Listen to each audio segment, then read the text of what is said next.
Hi, Chef Allison here. Welcome to the Last Bite Kitchen. This week we're here for the cauliflower. Good to the very last bite is our dear friend, the cauliflower. Now, this is not, I'm struggling as it's so cold and snowy outside because there's really no perfectly seasonal vegetable. And so what we're relying on is the cold storage crops, the crops that were, harvested in really late fall, but that last for a while. And this one I actually bought at Produce Station. Every once in a while you'll see them at Argus Farm Shop too. And I don't know if those are from farms that have some hoop houses that are selling the baby heads, but this is one that you can buy anywhere. And I think in every one of these videos I say that this vegetable is so versatile and you can use it in so many ways. And I think that part of this journey for me, recording these Good to the Last Bite videos, is not only showcasing each one, but also teaching you a cooking technique that actually can be applied to many different vegetables. So yes, you can cook this, you can slice it up and serve it with a curry vinaigrette, or you can shave it and put it with a Caesar, turn it into a Caesar salad, or you can cut a steak of it and cook it in a pan, just like we've done to all the other vegetables. One thing the cauliflower is especially good at also is becoming a base for kind of a bread substitute, which is something you might have seen in the store or even made yourself. If you rice it or even chop it up in your food processor, mix some mozzarella cheese, cheddar cheese, and a couple eggs, it becomes this sort of a batter, and if you can cook that like a pancake, and it becomes a great, very low carb way to not only get cauliflower into your diet, but also to have a kind of a flatbread kind of product. In addition, obviously, you can puree it into a soup like we did sweet potatoes last week. It's really fantastic. But I also want to encourage you, because it has so many great nutritional benefits, that you can use it as the showcase, the center of your plate. And not simply a side dish, not just mashing it with some chev and calling it mashed cauliflower or something like that, but actually taking the time to, because it is so beautiful, to leave it as a centerpiece. So before I go to the actual recipe, I just will tell you this is so high in fiber, again, low in calories, chock full of vitamin C and has some vitamin K and those sort of things those vitamins that are all very familiar to us.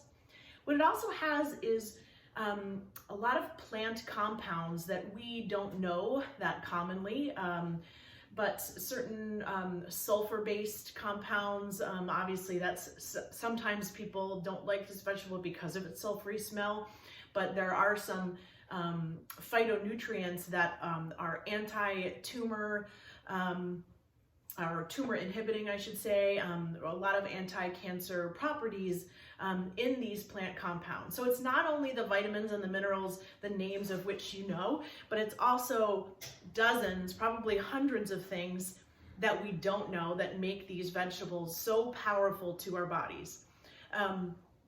So let's get to the recipe. What we're gonna do is roast this cauliflower whole. And so I picked one that is about a medium size, and this one had a little bit of green, and I actually kept it on because I want it to be part of the presentation. I par-cooked it in boiled it in salted water for about 6 to 8 minutes. First with the white side down for maybe 3/4 of the time, and then I flipped over the bottom. And then I just scooped it out and let it sit to drain. So that it could drain off, cool off a little bit so that I can season it right now. So I just want to show you what I'm going to do to make this delicious dinner for tonight. So I'm going to use a cast iron skillet, and I'm going to put the cauliflower right in the bottom. Now, if your stem base is flat enough, it will stand like this. Otherwise, you might need to cut off the bottom of it to give yourself a flat surface. I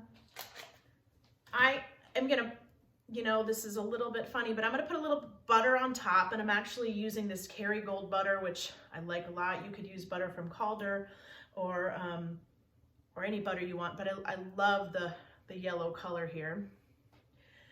And I'm just spreading some on top like that. You can use oil if you want, that's fine too. And then I've toasted some spices, whole spices. This is cumin, coriander, and fennel, and just a little bit of olive oil just so they didn't burn.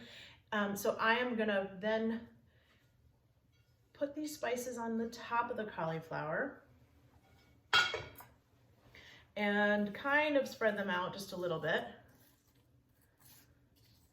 Now I crushed them with a little mortar and pestle that I have that has ridges inside that is one of my favorite tools. It's not close, or I would show you what it is. So I just lightly crushed them. You could crush them just with the bottom of a frying pan as well. I'm just gonna hit it with just a tiny bit, little bit more salt, a little bit of Aleppo pepper.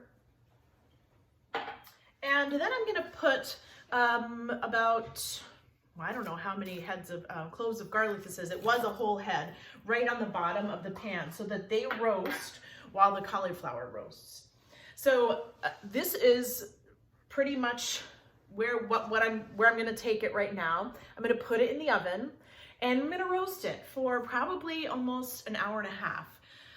What I'm looking for is the florets to start to separate and to kind of caramelize on top. And then I'll show you a really fun topping that we can that you can serve it with, a green tahini. So I will be right back, which in reality will be, 2 hours later, but for you it'll be 2 seconds later.